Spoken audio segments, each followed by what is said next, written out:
1930s saw the birth of modern Grand Prix motor racing. In England, the sport was a hobby for the rich, but in Germany, Hitler used motor racing as powerful propaganda, a way of demonstrating to the world the Reich's engineering supremacy. Under his control, Germany produced racing cars that annihilated all opposition.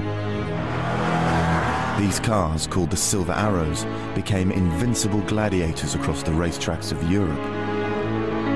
Closely guarded, no outsider was allowed near them, except for one. A young English racing driver called Richard Seaman. He was Britain's most successful racing driver of the pre-war era, but today he is unknown, written out of history because he raced for the Germans. And the crowning moment of his career was celebrated with a Nazi salute.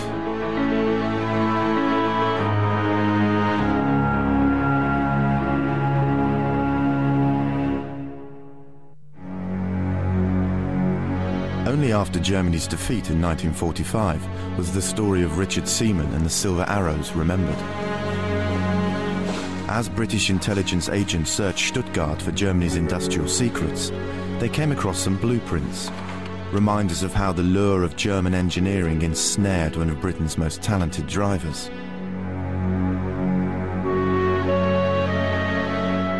The cars at the centre of Richard Seaman's story were Germany's finest.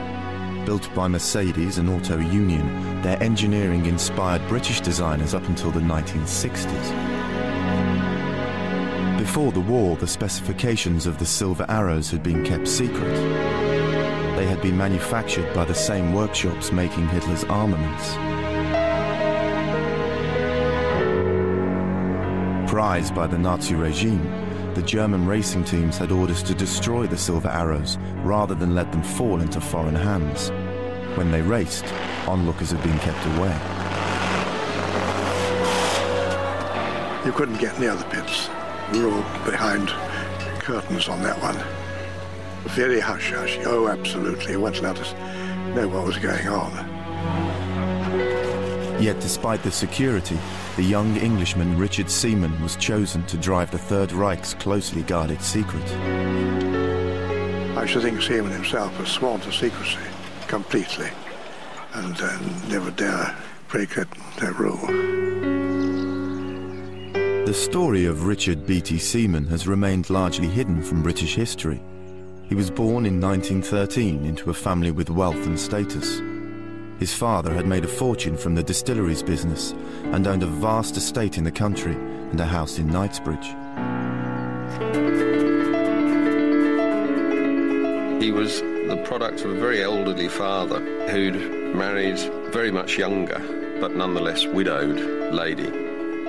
And she was a rather grand lady in her own right. And she's been described as a grande dame of the stiffest corset.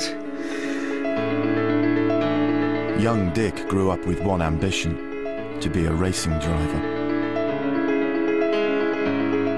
Fairly typically of boys of his class and his period, he barely knew his parents while he was growing up.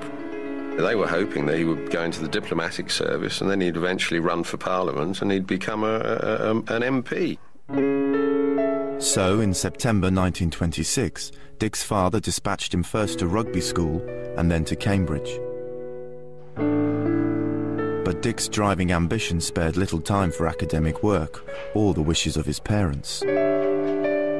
Dick had this steely resolve, and sometimes he treated his parents pretty badly because he just ran roughshod over their wishes in order to do what he wanted and become a successful racing driver. Dick lent on his rich parents to fund his plans to race. At 21, he persuaded his mother to buy him another car. He didn't tell her it was for racing.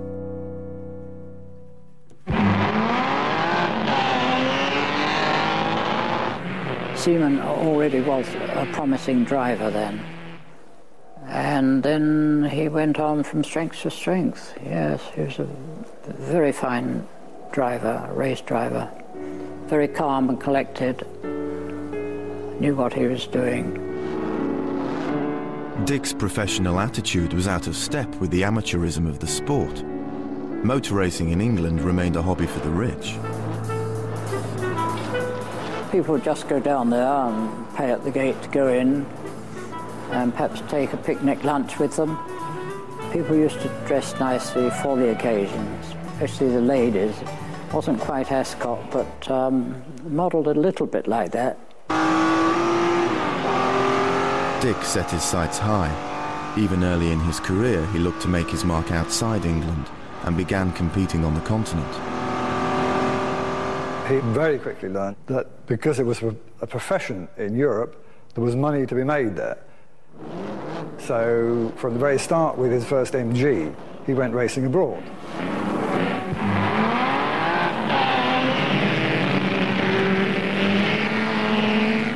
In the 1930s, motor racing was more dangerous than today. There were very few regulations or safety precautions. Very soon, the worry of Dick's racing began to drive a wedge between his parents.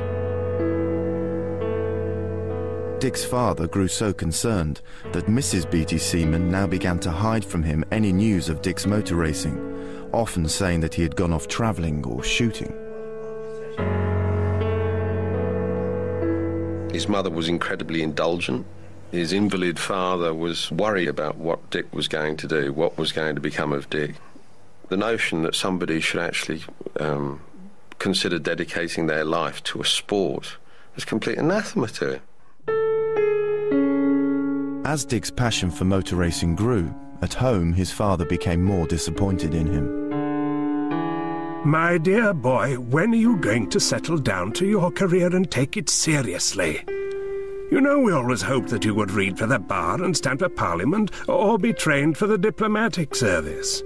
Motor racing's neither here nor there. It's just a sport and amusement and leads to nothing.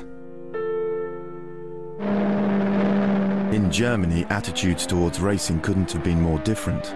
There, to race was considered an honour, and motor racing was about to undergo a revolution.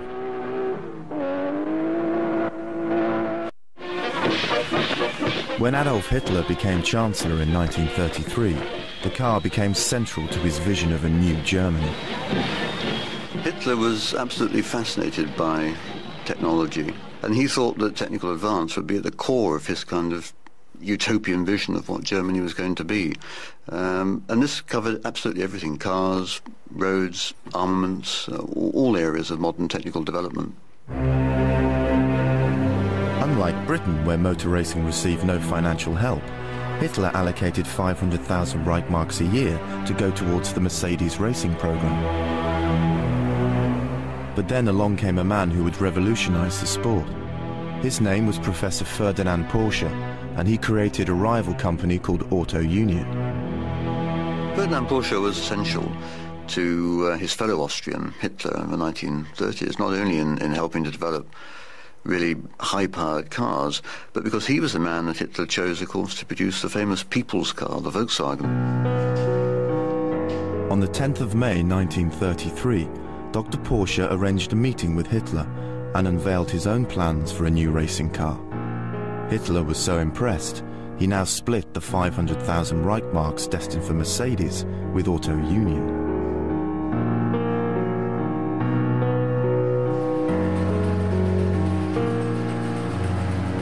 Hitler now pitted the two companies against each other. The fierce competition between Mercedes and Auto Union pushed engineering to new heights and set the template for the modern racing car. The finished Mercedes was shown to Hitler in January 1934, and the Auto Union car was presented to him 2 months later. Together, the two rival cars would be known as the Silver Arrows. With Hitler's financial encouragement, they stood ready to take on the world. In Britain, Dick continued to receive disapproval from his father and funding only from his mother's checkbook. But he had just one ace up his sleeve. His father's ill health meant his mother controlled the purse strings. However much she disliked him racing, Dick knew he could play upon her conscience. Dick Seaman was Mrs. Beatty Seaman's only son, and she absolutely doted on him. And she worried herself sick that he was going to hurt himself. But essentially, he could twist around his little finger. Dick even persuaded his mother to buy him his own plane. Thinking it would distract him from racing, she obliged, but he used it to fly to the racetracks of Europe. In Switzerland, Dick won his first major victory, the Prix de Bern, but his success was overshadowed by the tragic death of one of his fellow drivers. The team was severely shaken and shortly afterwards disbanded.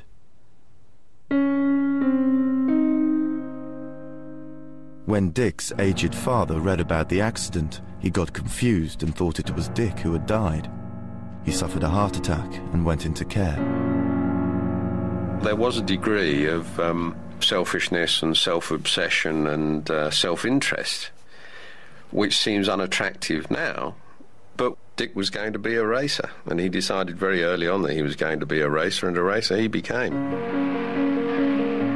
His racing was breaking his parents, but he had no intentions of giving up. Dick was ready for the fast track.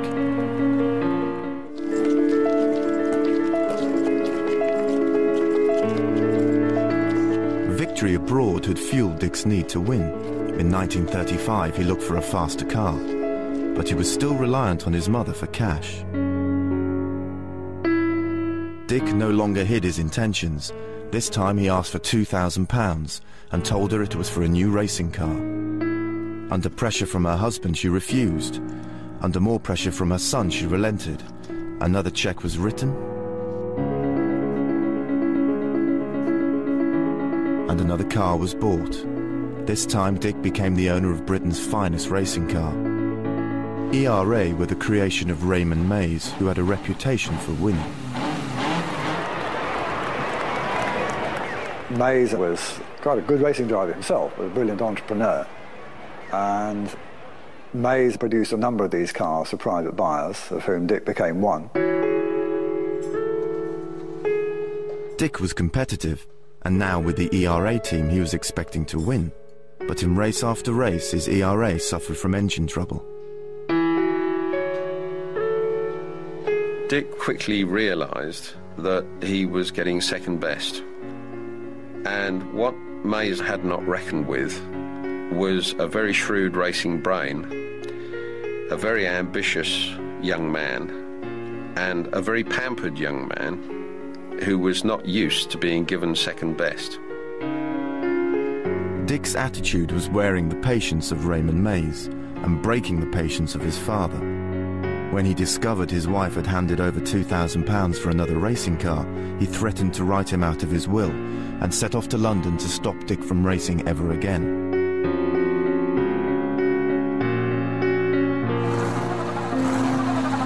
But it was too late. His father collapsed and died the following day. Mr. Beatty Seymour did threaten to write Dick out of his will if he didn't give up racing. And I think he meant it. He was distressed by Dick's racing, certainly. Thought he was wasting his life, basically. His father's death did nothing to sway him from racing, but throughout the year, Dick's ERA was plagued with problems and he missed races. Exasperated, Dick flew to Monaco to watch the Grand Prix. The German teams were competing with their new cars. Here, he came face to face with the kind of motor racing he had always dreamed of. Dick wrote, "The performance of the Mercedes team was amazing. The three cars arrived together with plenty of time to spare and were placed with their backs to the pits at exactly the same angle and the same distance apart. Each car had two mechanics who arranged the pit about a quarter of an hour before the start. The whole performance was like a PT squad at the Royal Tournament."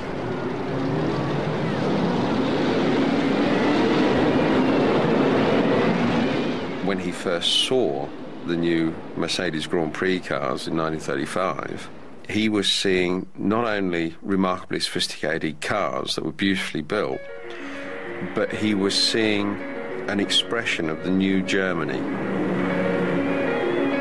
Dick had seen perfection. The German teams embodied everything he was struggling to achieve. When he returned to England, his car failed him yet again.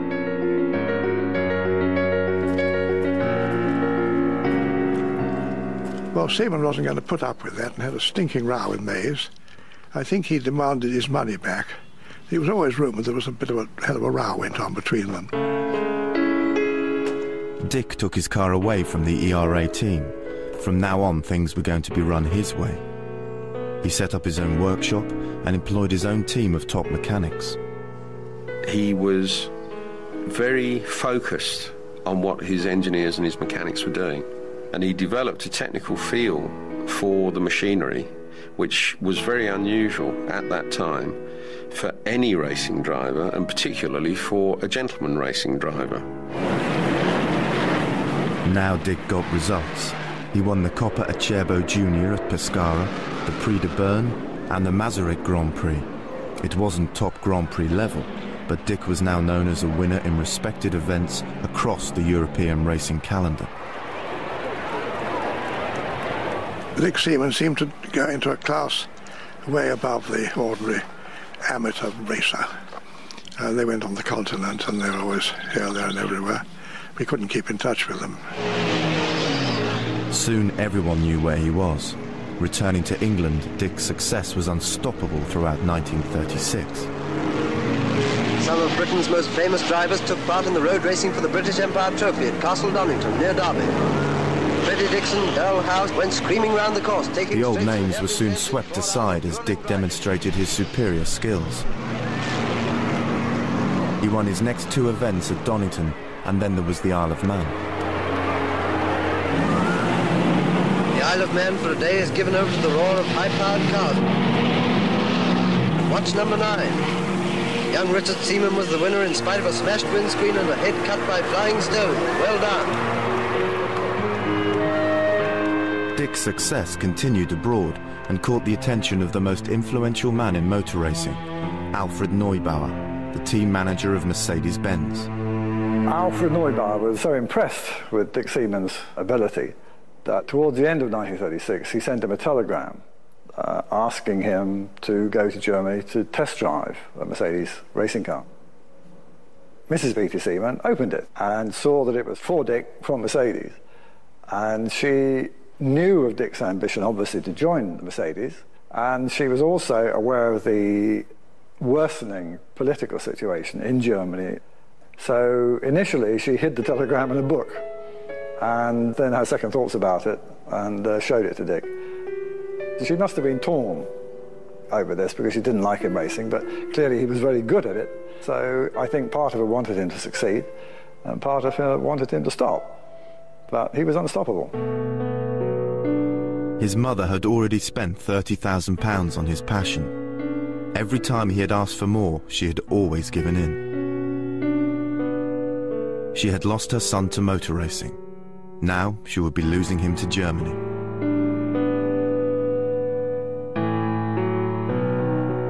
Dick couldn't wait. After years of suffering the frustrations of British engineering, the Mercedes offer was a dream come true. Now he had to be approved by Adolf Hitler, the Führer himself. In February 1937, Dick's contract arrived. The Führer had given his approval. For Dick, there was no turning back. Dick was the only British driver to reach this level of motor racing, now monopolised by the 2 German teams, Auto Union and Mercedes. Dick would have to prove himself as the British junior at the wheel of a German car. He was earning a massive £3,000 a year, plus a share of the team winnings, but he was forbidden to take his money out of the country. So he had to make Nazi Germany his home, renting a chalet just 30 minutes drive from Munich. I think when Dick Seaman first joined Mercedes in Germany, he fitted in like a round peg in a round hole. He liked them and they liked him. He was regarded as something of a curiosity by the established drivers because they all knew that Brits can't drive, you know, self-evident. But he very rapidly proved to them that he was a quick boy. Dick was getting used to his new car, a Mercedes W125. Built to win, it was Hitler's display of Germany's might. The cars could not weigh more than 750 kilograms, and the Mercedes engineering team went to any lengths to lighten the bodywork, drilling holes into every piece of metal to reduce weight. The car boasted a sophisticated chassis, independent front suspension and hydraulic brakes. The Mercedes would have been an outright world beater, yet Hitler knew the benefits of competition. His encouragement of Dr. Porsche's Auto Union had produced a second, equally formidable machine. The biggest deviation from the norm with Auto Union was to make the car mid-engined, i.e. putting it behind the driver instead of in front, but also in front of the rear wheels. As has been proven with all Formula 1 cars, it's the correct place to put the engine. Auto Union and Porsche were just a few years earlier. Faced with such revolutionary competition, Mercedes' ingenuity was pushed to the limit. Mercedes went to the nth degree to save weight in the process, i.e. lots of the castings were made of magnesium. Most of the fastenings on the car are wasted. This gets rid of a little bit of weight, and then the top there and a little divot gets rid of a bit more weight.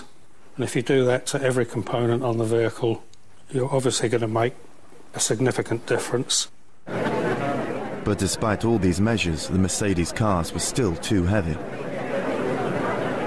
When the cars were weighed, they weighed in just a smidgen over 750 kilograms. So what they did was scrape off all the paint and all the filler, and they ended up with silver cars, and that was the start of silver being the German national racing colour.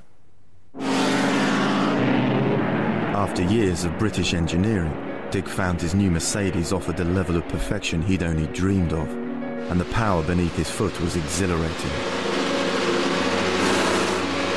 I liken it to a rather overpowered go-kart. You know, it is totally drivable on your right foot. You put your foot down and you sort of created a bit of smoke because the wheels spun, and if you weren't very careful, they'd spin on each gear change as well, irrespective of speed. But it's a tremendous car, and one which I have a tremendous amount of admiration for the people who drove these on the sort of circuits they drove them. At Dick's first race in Tripoli, sand caused his engine to stutter a few laps from the end, and he was 7th. Dick's teammate Hermann Lang won, and Mercedes celebrated.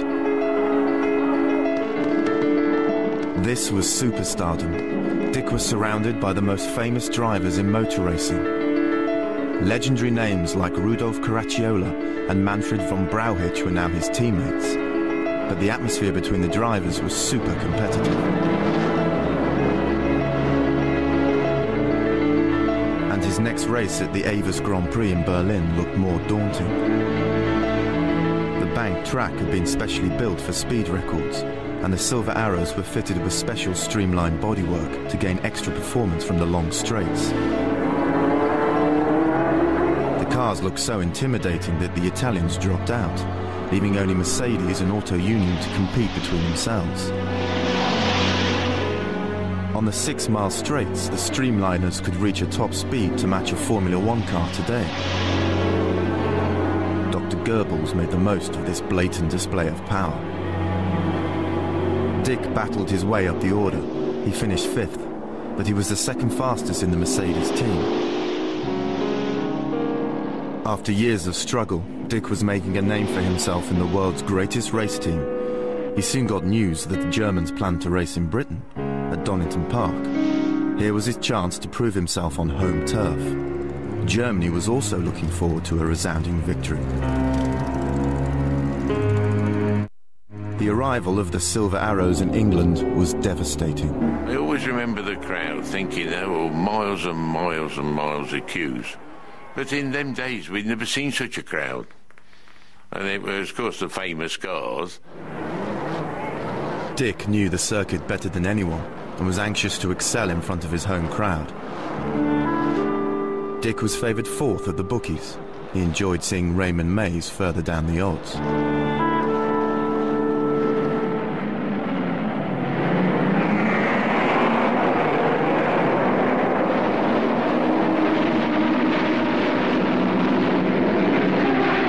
The German cars left the opposition standing.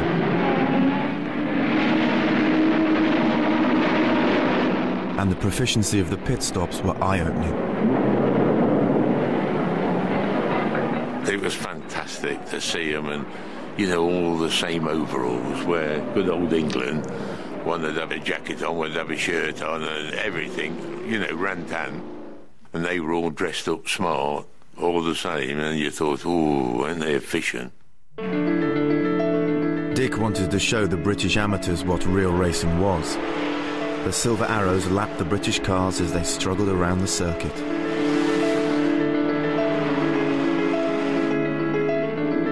It was a different world.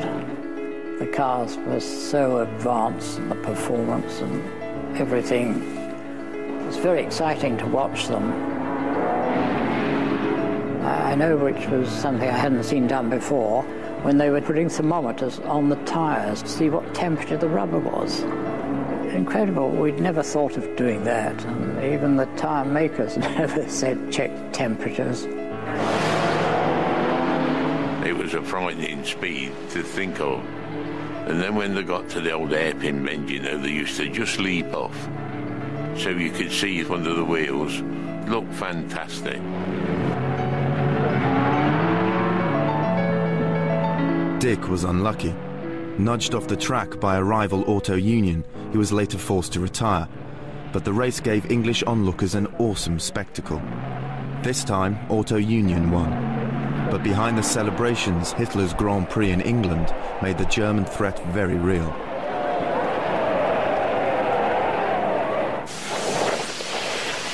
After the race, Dick went away to the Swiss Alps. He was enjoying the glamour of his new life. But the fears his doting mother felt for him were now underlined by the mood of the country. The British were rattled and sent the politician Lord Halifax to Berlin for talks.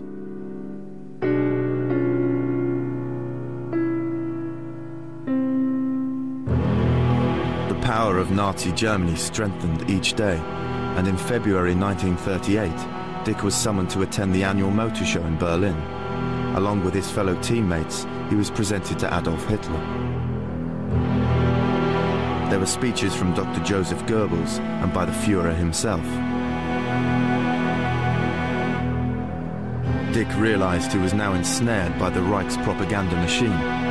In a letter, Dick wrote, He spoke of the many daring young racing drivers who risked their lives to win prizes, not for love of their machines, but for the honor of Germany.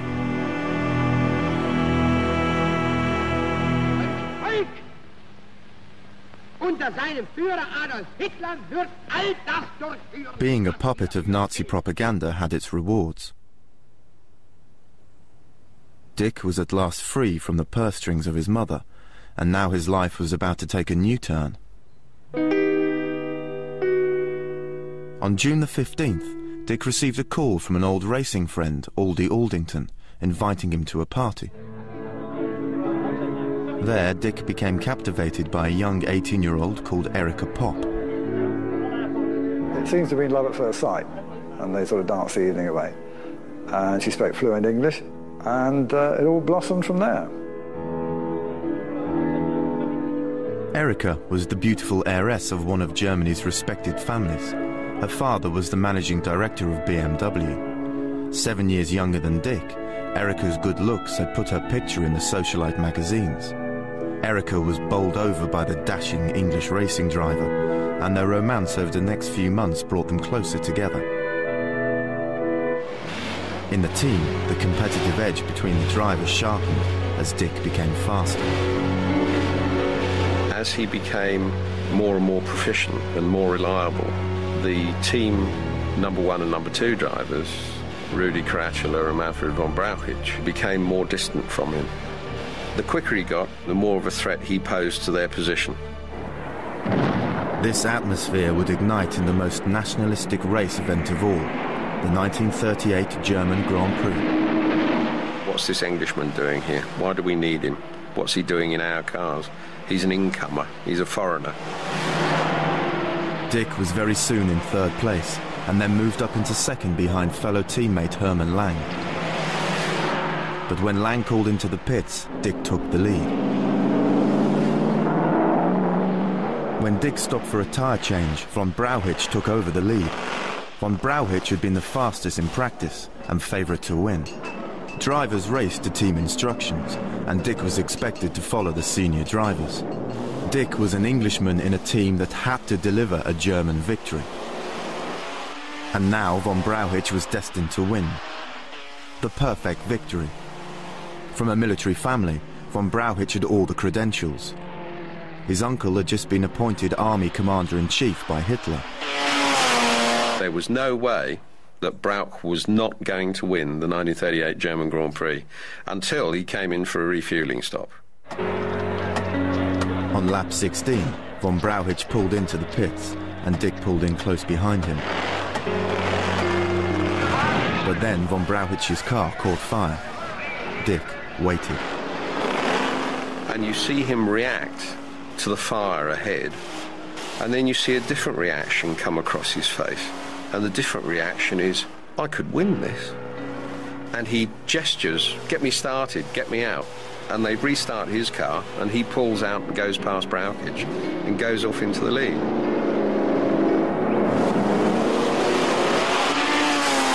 Dick went on to win, over 2 minutes ahead of the field. This was rather embarrassing because, of course, this was the premier race in Germany, and it was supposed to be a German victory. And here was this English driver.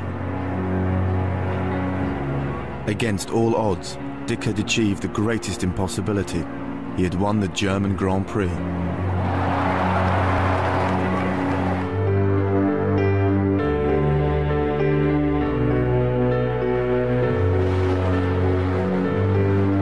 As Europe began to fall apart, Dick's romance with Erika blossomed. In the wake of his Grand Prix victory, Dick had found happiness with his beautiful young heiress. Dick's friend Aldi and his young family came over to stay at their nearby chalet and remember the happy days they spent with Dick and Erika.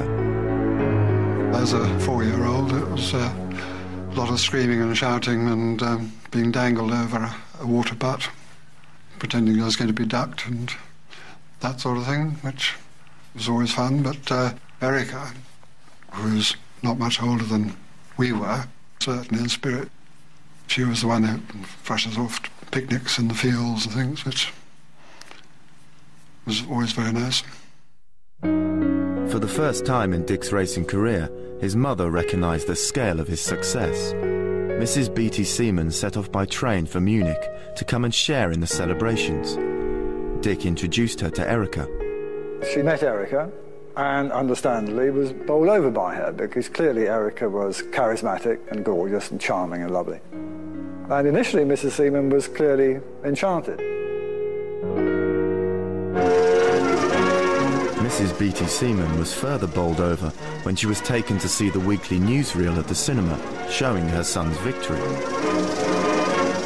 I think she was overwhelmed by the experience of sitting in a German picture house and watching the German audience's reaction to the German newsreel showing Der Engländer winning the German Grand Prix, and she was just immensely proud of him.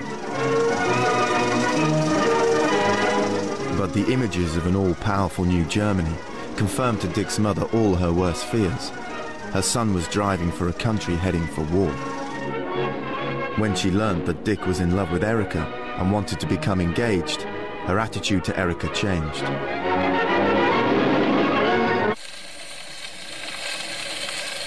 I don't think she had anything against Erika as a person.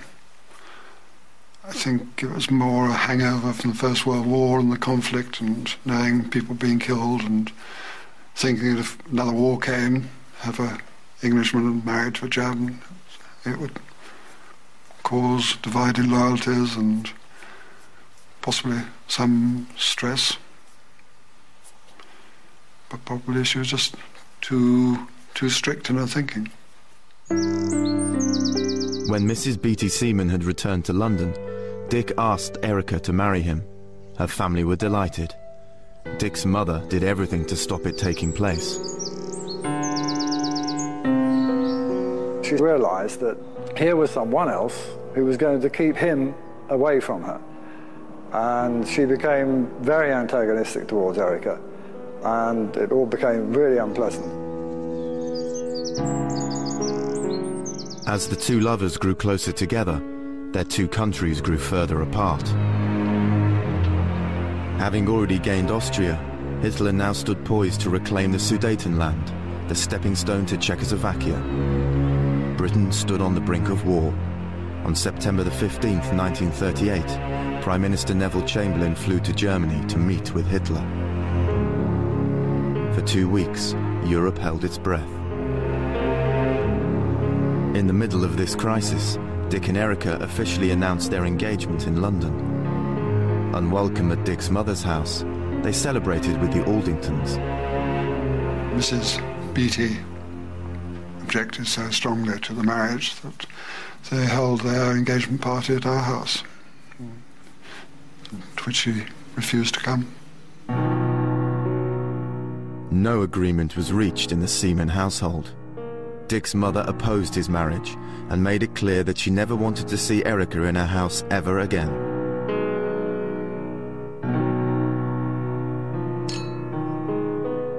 For Dick, marriage and motor racing were going ahead. Despite rumours of imminent war, the German teams arrived at Donington Park for the 1938 Grand Prix. But as the political crisis heightened, the cars, under a veil of secrecy, were recalled to Germany. Their teams were given orders to destroy them should war break out. As political negotiations wavered, Britain prepared for war. On the 30th of September 1938, Neville Chamberlain returned from Munich, proclaiming peace in our time. The German teams turned around and headed back to Donington. On the day of the Grand Prix, all eyes were focused on Dick. As the only Englishman in a German team, Dick's diplomatic skills now extended beyond his own family. He chauffeured the Duke of Kent around the circuit before introducing him to the German team amidst Nazi salutes.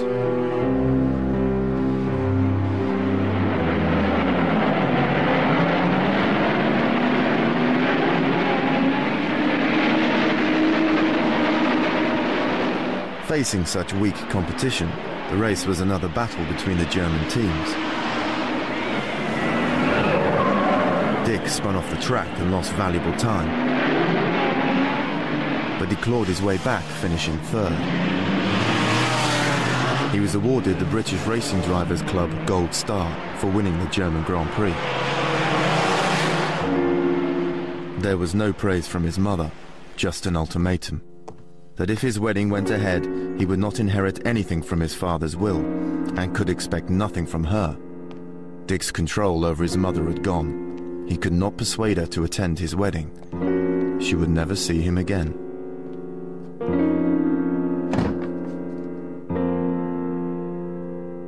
Dick and Erica were married at Caxton Hall Registry Office in London on December the 7th, 1938. The event was celebrated without Mrs. Beattie Seaman. After their reception, they left for Germany, to their new chalet, a wedding present from Erica's parents. Dick had a new contract for 1939, but when there were only 3 cars available, he was the reserve driver. The Daimler-Benz management, possibly with an eye on the political situation, were not giving Dick drives. He wasn't getting out in the car, and when he did get out in the car, it wasn't very good. Nazi discrimination could prevent him from racing. Dick was beginning to wonder if he should leave Germany. He wrote to Earl Howe, a friend whose judgment he'd called upon before. Anglo-German relations having reached the stage they have, and with the future outlook not at all rosy, I am, as you can probably imagine, being forced to consider very seriously whether I ought to give up racing with Mercedes. The reasons prompting me to take this this... It was critical for Dick to keep racing. It was now his only source of income. His mother had severed their relationship completely, and with that, all finance. Towards the end of June, Dick and Erica arrived at Spa in Belgium for the Grand Prix. Dick was delighted to be in the team. Their stay in Spa was photographed for a Picture Post, a day in the life of a racing driver. June the 25th, the day of the Grand Prix, was cloudy and wet. Dick appeared relaxed before the Picture Post photographer. He had much to feel relaxed about. He'd achieved everything he'd always wanted. But there was a price. Driving for the fatherland was becoming untenable. The clouds that surrounded him spelled danger. And the words from Earl Howe underlined that. In reply to your difficult problem, the general consensus of opinion seems to be that if you can stick it, it would be very much better for you to stay where you are and continue to drive for Mercedes. On the other hand, it is of course possible that things might take a turn for the worse, and of course there is always the awful possibility of war in the background. As to this, you must be the judge. But I do not suppose that you would want to stay in a concentration camp any more than I would. Dick and Erica had lunch together before the race. Dick was looking forward to it. He excelled in the wet. It was going to be a straight battle between the German cars. Dick was a solitary British racing driver at the wheel of a German car. A racing driver who knew it was time to be leaving.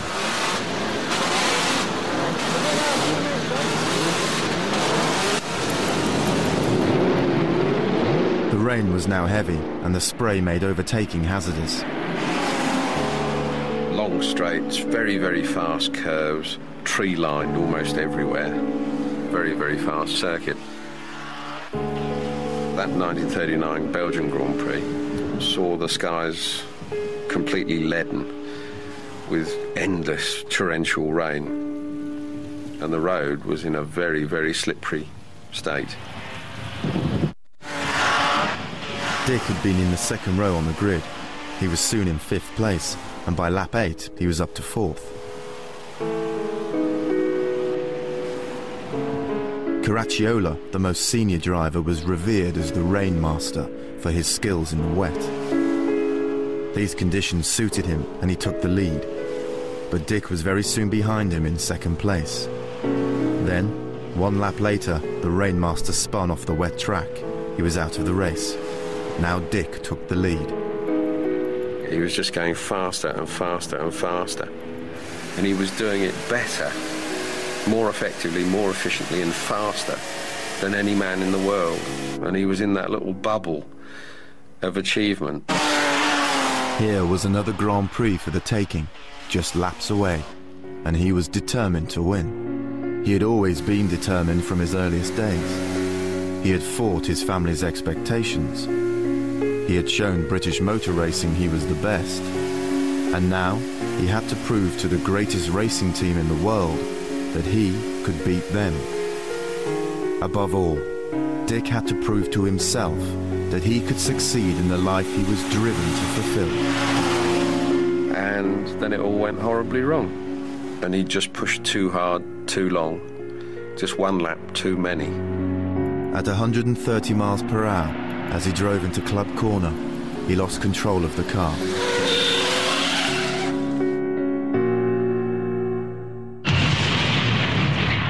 The car hit the trees, effectively broke in 2 around the tree, ruptured the fuel system in the car, which gushed fuel laden with acetone into the cockpit, and it ignited. And Dick was trapped in the cockpit in a blast furnace until some very brave guys managed to pull him out. Severely burned, Dick was pulled from the wreckage and rushed to hospital. Erica, who had been watching the race in the grandstand, was quickly informed and taken to the hospital to be with him. There, Dick briefly regained consciousness, he explained that he had wanted to show that Caracciola was not the only rainmaster. He was a very good competitor, and Mercedes-Benz, irrespective of the political side, wouldn't have had him unless he was a goer. They were out to win. I think that no one must ever underestimate the situation in teams. Your biggest competitor is often your teammate. Dick died shortly before midnight. Britain had lost its finest Grand Prix racing driver. Poor Erica, when she lost Dick, she was only 18. She was a kid. And late in life, she looked back with enormous affection upon the short period of time that she'd been privileged to know Dick and to be his wife. At his funeral in London, his fellow teammates from Mercedes-Benz all attended. The largest wreath was made of white lilies and measured 6 feet across. From it hung a ribbon bearing the name Adolf Hitler. As a racing driver, Richard Seaman was a talent for Britain to be proud of. But his memory was doomed by Hitler's endorsement. Instead of being remembered as a hero, his story has lain forgotten, buried beneath the carnage of the Second World War.